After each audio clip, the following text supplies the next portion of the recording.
Жасанды интеллекті және цифрландыру. Жалпы бұл не? Даму ма, әлде болмаса дағдарыс па? Оның біздің өмірімізге қаншалықты пайдасы бар? Бүгінгі бүкіл Қазақстанның аузындағы әңгіме осы. Қайырлы күн ағайындар. Біз студиямыздың қонақтарын таныстырып өтейік. Алдымен маған қарсы отырған Жанат Телтаев, Махамбет атындағы Академиялық қазақ драма театрының бас режиссері. Одан кейін Ақмарал Әбдіғалиева, Сафи Өтебаев атындағы Атырау мұнай және газ университетінің AI Hub жасанды интеллект орталығының жетекшісі, және Шырын Жасенова, жаратылыстану математика бағытындағы Атырау Назарбаев зияткерлік мектебінің 10-шы сынып оқушысы. Олай болса, ортақ сұрақ. Жалпы бүгінде осы жасанды интеллект, цифрландыру дейтін терминдер қазір мемлекет басшысынан бастап ауылдағы қарапайым тұрғынға дейінгі отандастарымыздың барлығының аузында жүрген әңгіме. Жалпы бұл не нәрсе, соншалықты қандай құдіретті күш? Осыны қарапайым тілмен халыққа түсіндіріп берейікші. Жалпы жасанды интеллект деп айтқан кезде бұрын біз бір болашақ, робот, автоматизация деп елестететінбіз. Қазір бұл болашақ емес, ол қазіргі жағдай жасанды интеллект. Жасанды интеллект қазіргі тренд, яғни президентіміздің жолдауында айтып кеткендей, кеше премьер-министріміздің айтып кеткендей, барлық салаға еніп жатқан жаһандық тренд деп атауға болады. Жасанды интеллекттің енді цифровизацияға өте әсері өте зор. Себебі көп заттарды, рутиналық жұмыстарды автоматтандыруға,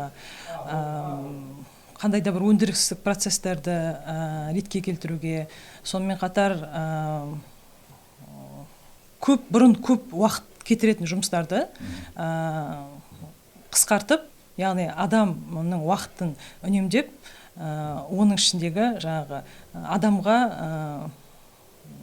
маңызды, одан басқа маңызды жұмыстармен айналысуға көмек беретін сондай құрал деп ойлаймын. Яғни аз күшпен. Иә. Ал бұл мәселе шығармашылық бағытта қаншалықты қазір құнды, маңызды болып тұр? Құндылық пен маңыздылықтан бұрын жаңа қонағымыз айтып кеткен көптеген жұмысты аз уақытта жасау деген нәрсе кейде менің өз субъективті ойым, кейде менің тарапымнан бір күдік пен қорқыныш туғызады. Неге? Бұның артында қарапайым жұмысшының, немесе басқа да мамандық иелері бар ғой, солардың жұмысы, міндеті, жалпы атқаратын қызметі құнсызданып бара жатқан жоқ па дейтін бір қорқыныш та болады. Ал егер өзімнің арамнан жүрейін, енді театрға, мысалы мен театрдың представитель болғасын жерде, шығармашылыққа, өнерге жасанды интеллекттің араласуы бұл да бізге де еніп келе жатыр. Астананың Мәмбетов театрында жылы мұң деген жасанды интеллектпен мәтін жазып, жасанды интеллектпен музыкасын, және де киетін киімдерінен эскизін жасанды интеллектпен жасаған жылы мұң деген жақында спектакль қойылды. Ол спектакльдің режиссерінің айтуына қарағанда, әрине басында қателіктер үлкен көп болды, бірақ енді ол өзінше сол жасанды интеллекттің жасап берген мәтіннен бір қателерін түзеп отырып, редактировать етіп отырып, бір спектакльді дүниеге алып келді. Бірақ бәрібір де оның артында жаңағы тұлғаның, адамның жеке интеллектуалды еңбегінің араласуы арқасында. Жасанды интеллект театрға да еніп келе жатыр деген сөз, жасанды интеллектпен музыка жасауға болады, жасанды интеллектпен қазір неше түрлі эскиз архитектураны да жасауға болады, бірақ сахнадағы актерді әзірге жасанды интеллект, менің қуанышыма орай, сахнадағы актерді алмастыра алмайды. Театр ол тірі өнер, тірі организм, тірі эмоция. Даже мынау жасанды интеллект деген сөздегі жасанды деген сөзден кішкене қорқынышым бар. Ал егер орысша айтқанда искусственный интеллект деп айтамыз ғой, искусственный интеллекттің ең басындағы түбір сөзі искусство деген сөзден тұр. Былай қараса, өнер. Өнер болсын, басқа да шығармашылықтар болсын, мына жалпы общий художник деп айтамыз ғой, мысалы художник деген ол жазушы да болуы мүмкін, немесе сурет салатын художник болуы мүмкін, немесе музыкант болуы мүмкін, жалпы тілмен художник деп айтамыз. Иә, мен де келсем, жасанды интеллект ол қазіргі таңда кез келген салаға уақыт үнемдеуге көмектеседі, кез келген салаға әсер етіп еніп келетініне бәріміздің көзіміз жетіп отыр. Бірақ та жасанды интеллект ол бәрібір де адамның басқаруынсыз толық бір дүниеге жасай алмайды деп ойлаймын. Яғни оған бәрібір де ол кейбір қарапайым жұмысшылардың жұмысын алмастырғанымен бәрібір де оған адамның саналы түрдегі ойымен басқаруы қажет. Ал енді осы жағдайда, мысалы Ақмарал, сіз өзіңіз осы саланың мамансыз, жаңағы жасанды интеллект орталығының жетекшісіз университетте. Қалай ойлайсыз? Жалпы біздер осы жасанды интеллекті деген нәрсенің мүмкіндігін толық түсініп жүрміз бе, әлде болмаса әйтеуір ниеті құбылы баяғыша сол өзіміздің әдетімізбен науқаншылдыққа салынып ұрып келе жатқан жоқпыз ба? Енді жаңа президенттің айтуы бойынша 100% цифрландыру керек, және жасанды интеллектпен сертификаттау керек дегенді әркім әртүрлі түсінеді. Енді бәріне бірдей жеткізу мүмкін емес. Мысалы, жасанды интеллект сертификат керек деп бір ұйымға барады да, ол ұйым алады да интернеттен курс оқиды да, болды біз жасанды интеллектіні меңгердік дейді, сол ChatGPT-ді қолданады да, жаңа күнделікті бір жұмыстарына отыра береді. Ол дұрыс емес. Жалпы ең бірінші жасанды интеллект енгізген кезде оны қолдануды дұрыс үйрету керек. Біз, мысалы, университет практикасына келетін болсақ, біз қалай жасаймыз? Бізде де студенттер жасанды интеллекттің құралдарын қолданады да, бізге әкеліп береді, міне менің жұмысым, міне менің дипломдық жұмысым, тіпті дипломдық жұмыста жазылады қазір. Солай әкеліп береді, бірақ оның алдын алу үшін біз не істейміз? Біз студенттерге сол жасанды интеллектті дұрыс пайдалану жолын үйретеміз. Ең бірінші осы қаңтар айында 2025-тің барлық оқытушы құрамын жасанды интеллект негіздері деген курстан сертификаттаған болатынбыз. Ол кәдімгі бір апталық курс болды. Ол жерде біз жасанды интеллектіні жаңағы сіз айтып отқандай күдіңіз орынды негізі жаңағы алмастыра алмайды адамды. Соны біз оқытушыларға түсіндіргіміз келеді. Олар басында ол курсты жасаған кезде жоқ, мен жасанды интеллектті қолданбаймын, қолданатындар қолдансын, мен сол баяғы әдіспен қолданамын деген сияқтылар болды. Баяғы әдісте жаман емес қой негізі баяғы әдісте. Бірақ студенттің өзі ізденуі, өзі оқуы, жасанды интеллект, мысалы ChatGPT-дің бір кереметі, мен бір апта уақытымды библиотекада арнамаймын, отырамын да жаза қоямын, ол маған шығарады. Ол қаншалықты менің аз уақыт, аз күш жұмсалады. Біз соншалықты қанша асығамыз, аз уақыт. Уақыт деген сөз бүгінге көп айтылып кетті. Мен мысалы үшін жаңағы сіз айтып отқан сол дипломдық жұмысты жасанды интеллект бір күннің ішінде жазып бітеді. Ал біздер оны кезінде бір апта, екі апта кәдімгі библиотеканы қопарып, өзің оқып, өзіңізден бөлектеу сияқты.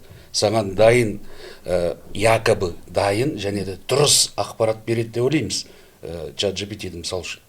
Ол қаншалықты дұрыс, оның дұрыс екеніне толықтай сенімсіздер ме сіздер? Осы тұрғыдан келген. Соны мен айтып келе жаттым сізге. Қазір мысалы сол курсты оқытқанда басында жаңағы бізде қарсы болды. Сосын біз оқытудың мақсаты, бізде ол жасанды интеллекті сізді алмастыру емес, сіздің көмекші ассистентіңіз ретінде пайдалану. Яғни жасанды интеллектіні сіз жаңағы дайын материалды алып тек пайдалану емес, сол арқылы мысалы тренер ретінде, репетитор ретінде жаңағы көмекші механизм ретінде, оны мысалы сіз дипломдық жұмысты 1 минутта жазып берер, бірақ оған дұрыс промпт беру арқылы сіз ары қарай тереңдетіп, оны уже өзіңізге керек. Ол интернеттің бәрін шарлап сізге барлық материалды алып береді. Сіз соның ішінен маған осындай бойынша фильтр жасап, жаңағыдай уточнять етіп, промптты дұрыс пайдалану арқылы біз студенттерге де сөйтіп айтамыз. Сіз мысалы мысалы өзіміздің пәнімізден, программирование, Python тілінде бағдарламалау. Сол бойынша біз өзімізге жасанды интеллектті чат-бот ретінде пайдаланамыз. Яғни студентпен қызықты әңгіме өткізу арқылы сен мына программаны осылай жасай аласың ба? Ал егер мына программаны мына жерін өзгертсең қалай болады?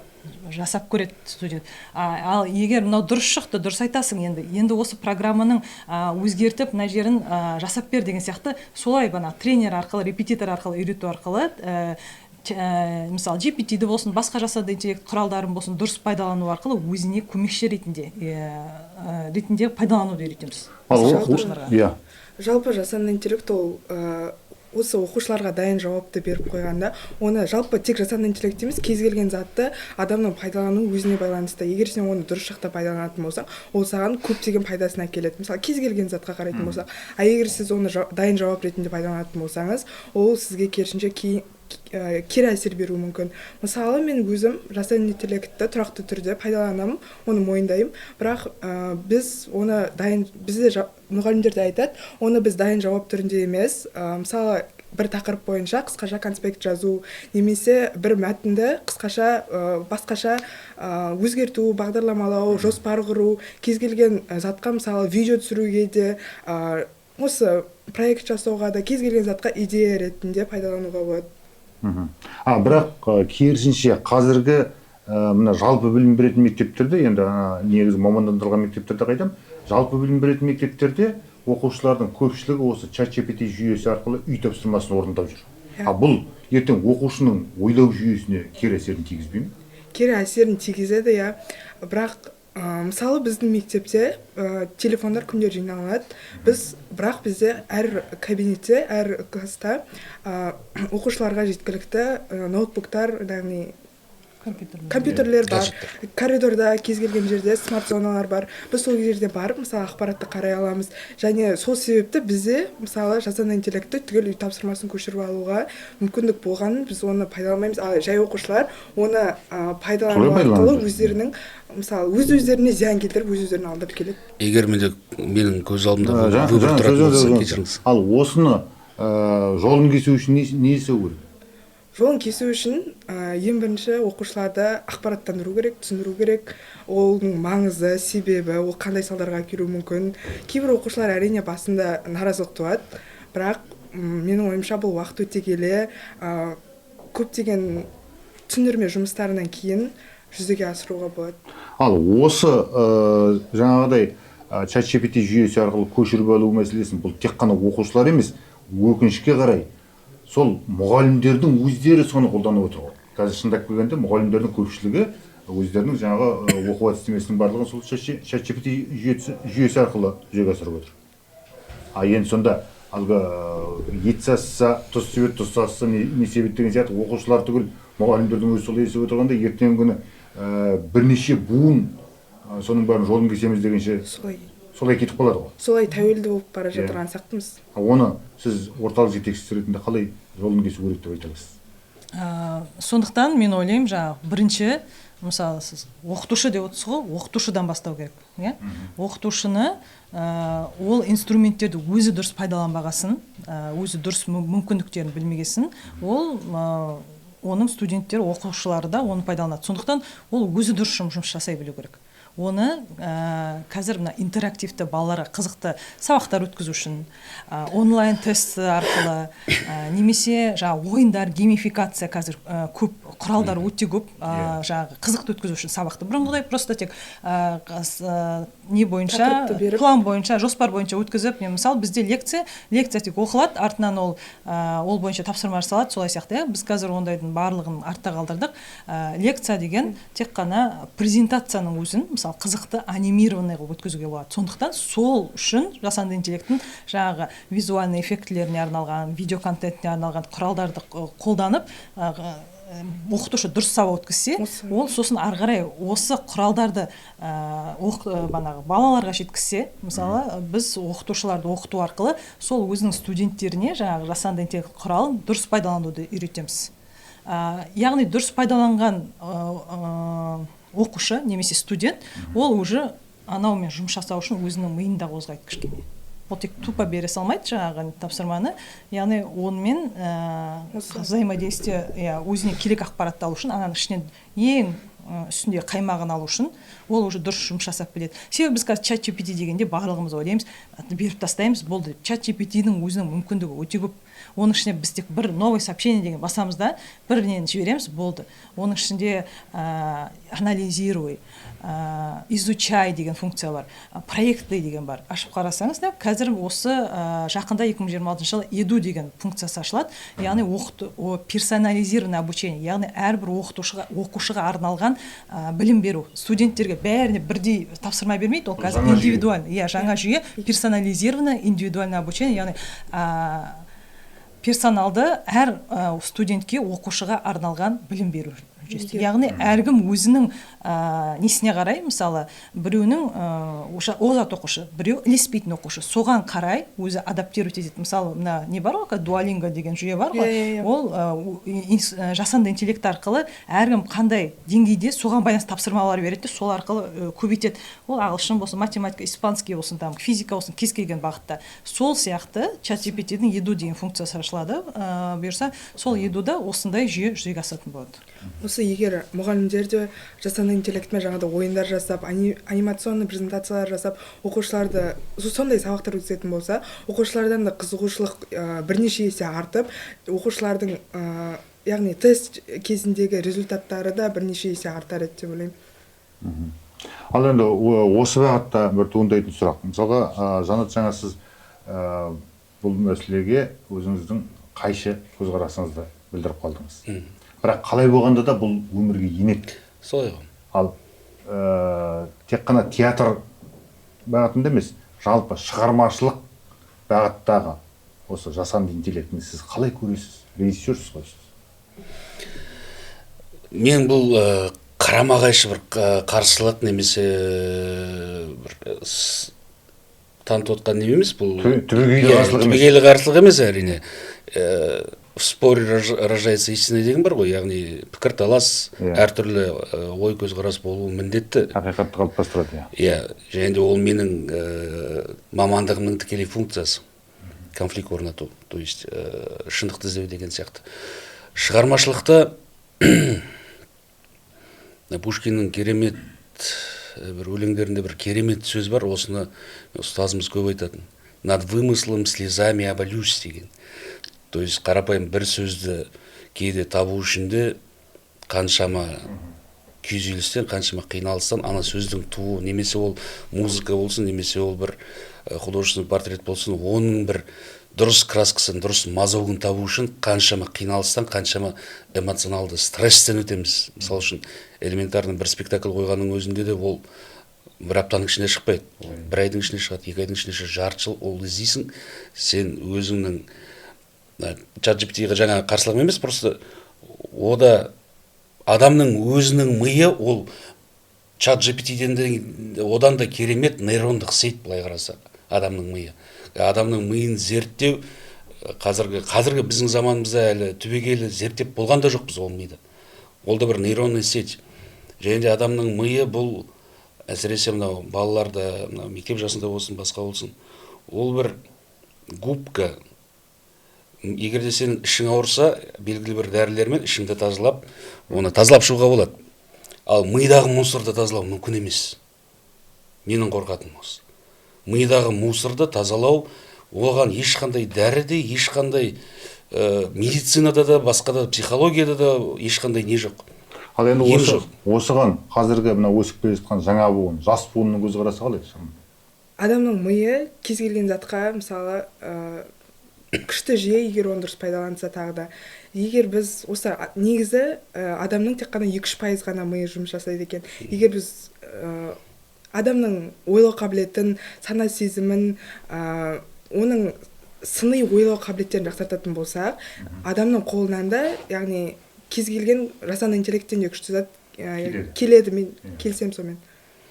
Бұл жерде тағы бір мәселе бар, просто маған кейде ChatGPT болсын, немесе басқа да жасанды интеллекттер болсын, кез келген қойған сұрағыңа бір дұрыс жауап беретіндей көрінеді кейде. Дұрыс, то есть ол бірнеше мыңдаған информациялардың бәрін анализировать етіп, маған бір дұрыс информация беріп бір, яғни бүкіл әлемдегі жинақтап.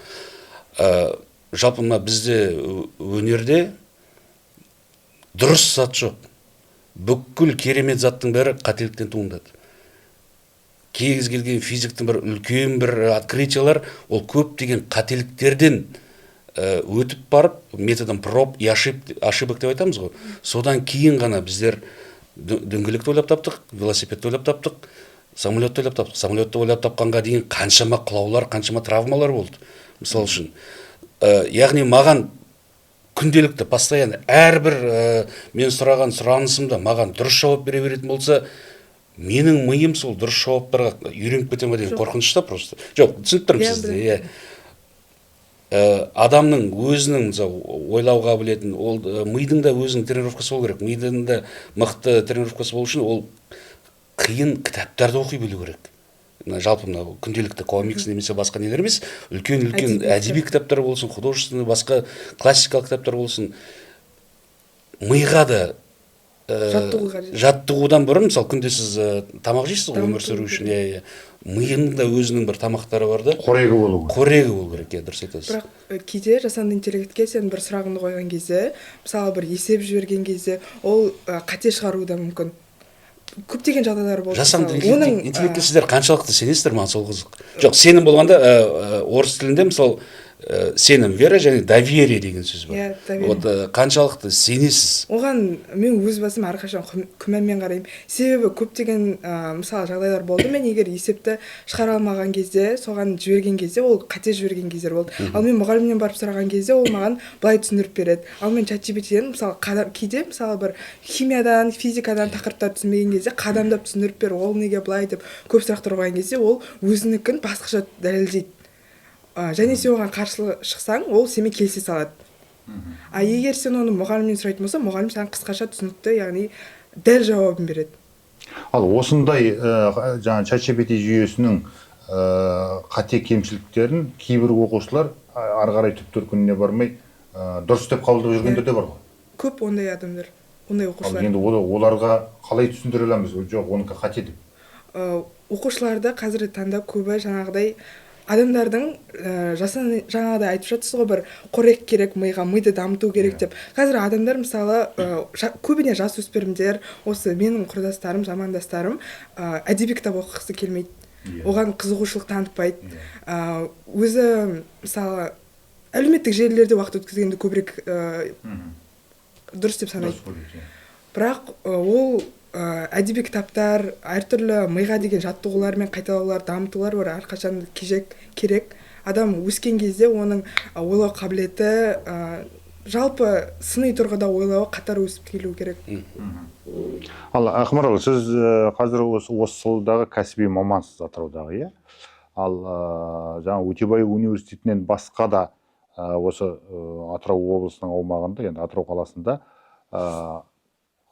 сондай бір орталықтар осы жасанды интеллектіні түсіндіріп беретін қалың бұқараға міне жаңағыдай тек әйтеуір барлығын түгел қабылдап алу емес, оның да дұрыс емес жағы бар екенін, дұрыс жағы бар екенін көрсетіп беретіндей сондай мамандар, сондай орталықтар қазір бар ма? Сіздің Өтебай университетіндегі орталықтан басқа? Бар.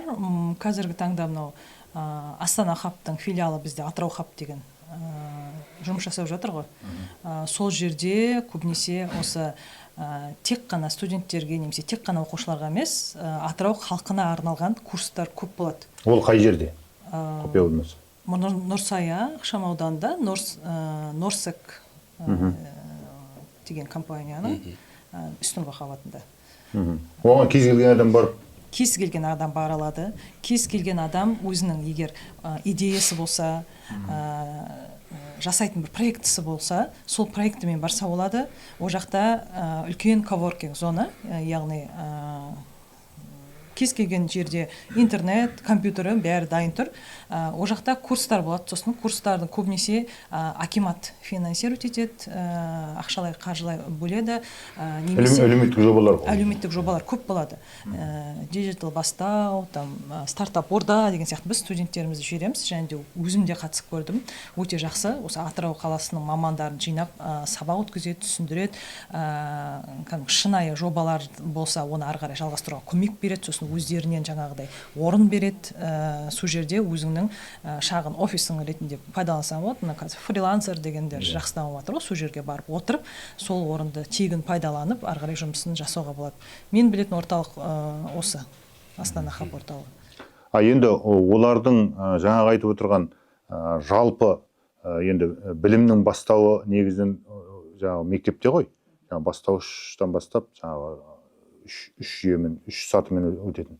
Сол мектептің мұғалімдеріне осы нәрсені түсіндіретін жаңағыдай жалпылама көшіріп салыңдар дейтін жаңағыдай немен емес, кәдімгі дұрыс оқушыға ананың қателігі де бар екенін түсіндіріп айтатындай сол педагогтарды қайта даярлайтындай орталықтар бар ма бізде қазір? Оны сол педагогтардың өздеріне үйрететін маман бар ма бізде?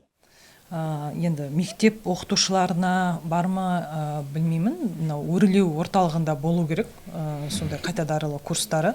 Біз қазір колледж оқытушыларына және университет оқытушыларына сондай курс өткізге жатырмыз. Себебі қазір каникул кезеңін пайдаланып, біліктілікті арттыру курсы деп алдыңғы жылы қаңтар айында да өткізген болатынбыз.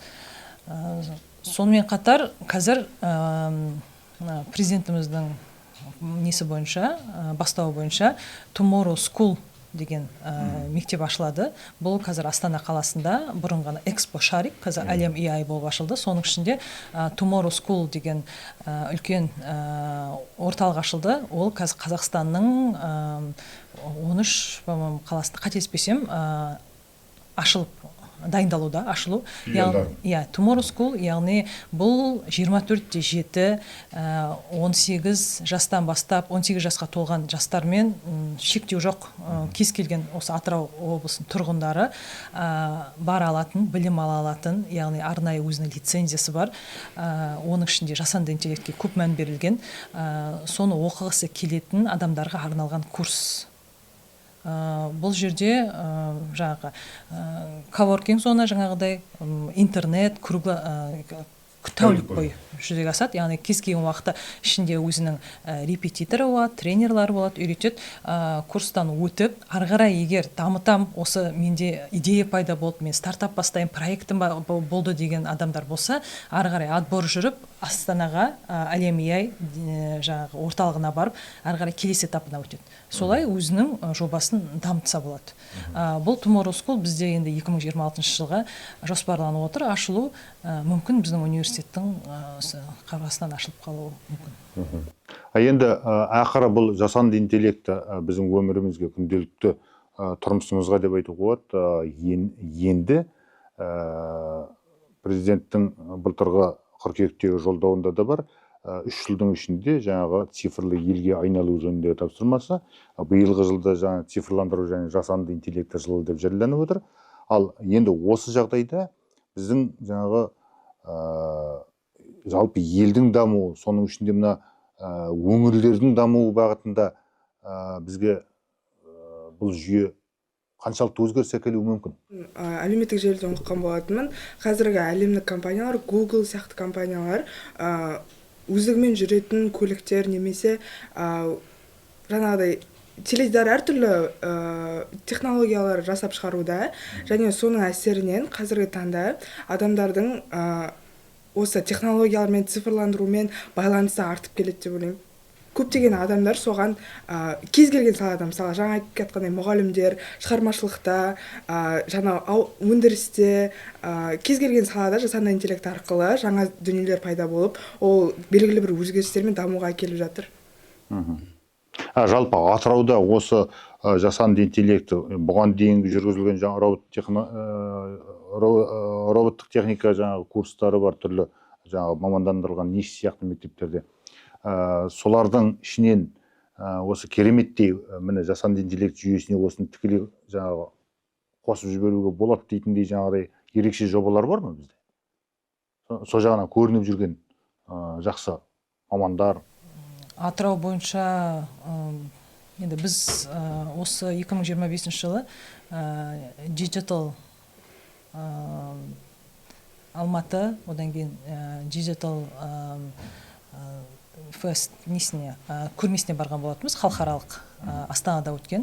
Сол жерде Қазақстан бойынша жасанды интеллектпен байланысты көп жобалар барлығы өзін таныстырған болатын, стенд алып. Біз де өзіміздің жобамызды таныстырдық.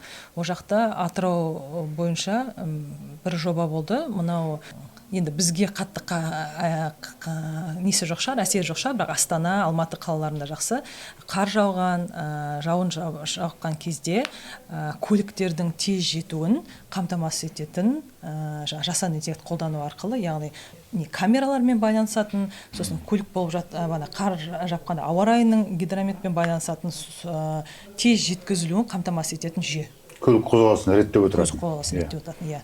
Енді қазір мына көлік қозғалысына да умный светофор деп қазір көп енгізіліп жатыр ғой, енді бізге де келе жатыр деп ойлаймын. Сол умный светофорды да жүзеге асырып жатыр осы жасанды интеллект арқылы, яғни светофор минутына қарай тұрмайды, көліктің қозғалысына қарай. Яғни көлік егер мына главный жолда көбейіп кетсе, яғни мына второстепенный жолдың несін азайтатындай, өзі автоматически. Сондай сияқты ақылды жүйелер қазір көптен көп осы жасанды интеллект қолданылып. Жалпы Қазақстан бойынша Атыраудың өзінде әзірге ондай шара қойған жоқ. Атыраудың өзінде жаңағы жоба Атыраудың студенттердікі. Бірақ оны қазір Астананың әкімдігі финансировать етіп жатыр. Себебі бізге енді жауын шашын қар дегенде көп немес қой.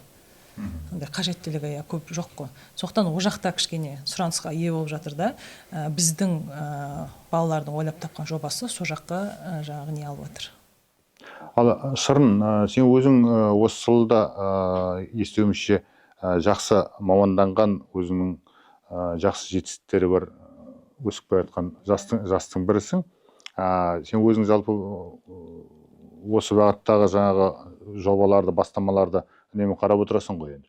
Сол кезде осы атыраулықтардың ішінен осындай бір жақсы осы болашағынан көп үміт күттіреді дейтін сондай жастар бар ма бізде Атырауда?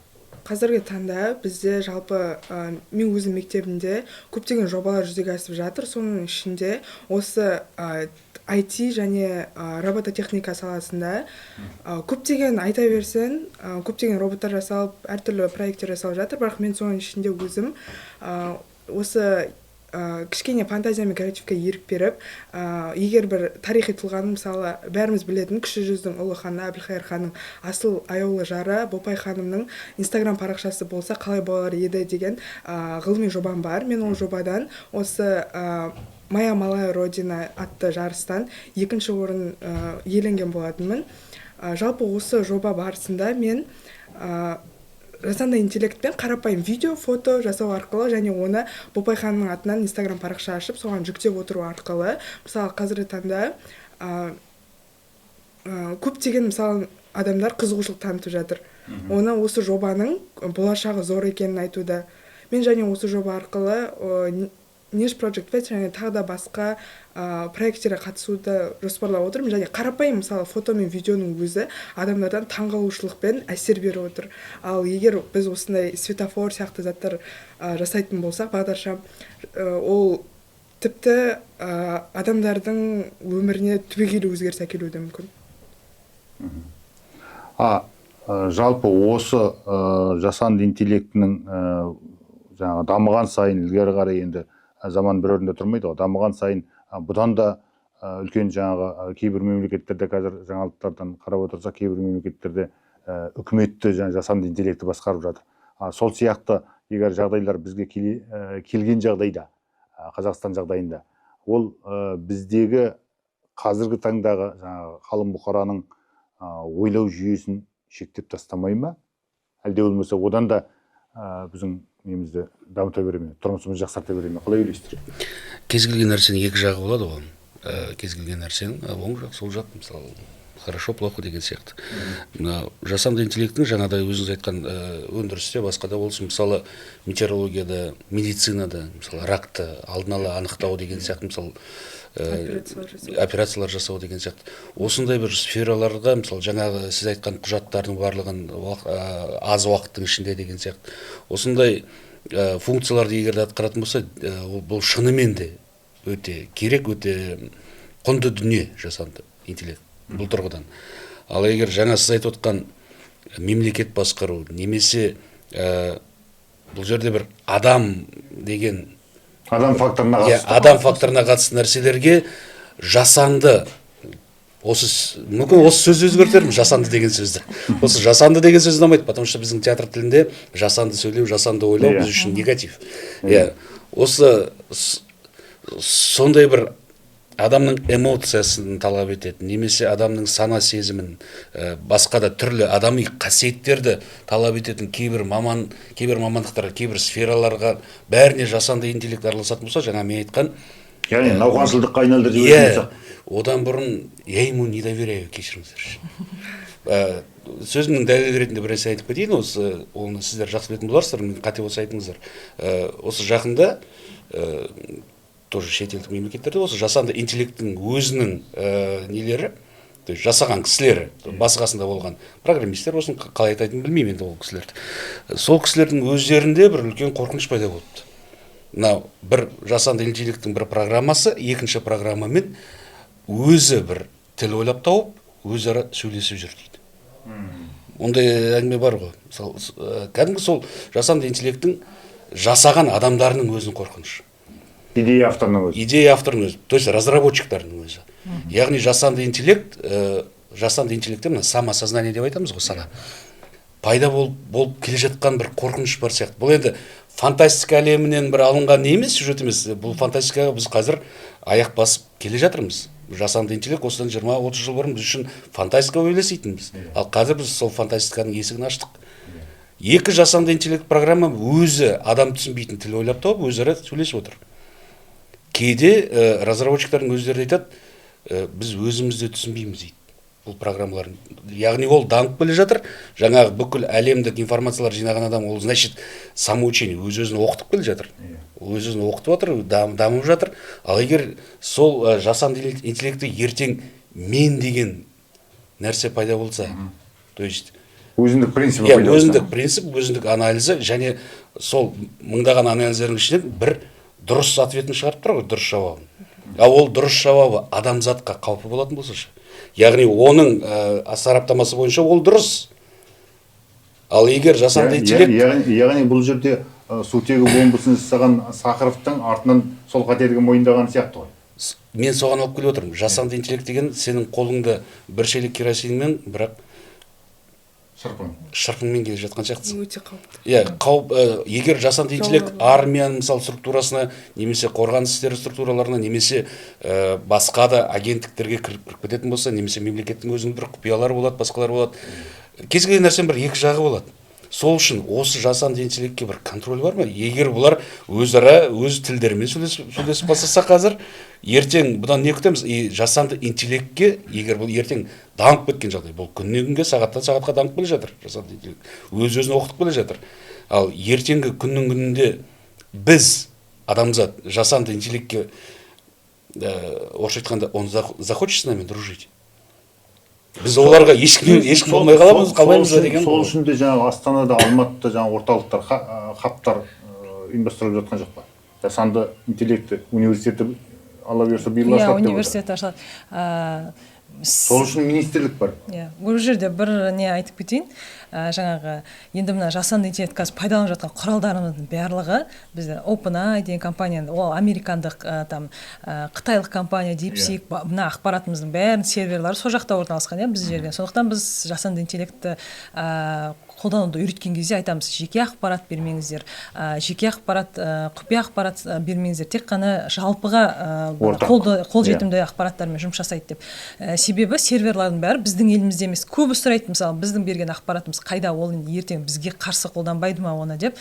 Сондықтан қазір Қазақстанда өзімізге суперкомпьютер алып жатыр. Сол суперкомпьютерге біз каждый әрбір ұйымға жаңағы орын беріп жатыр, ол жақтан память. Сондықтан оған біз АФК бердік.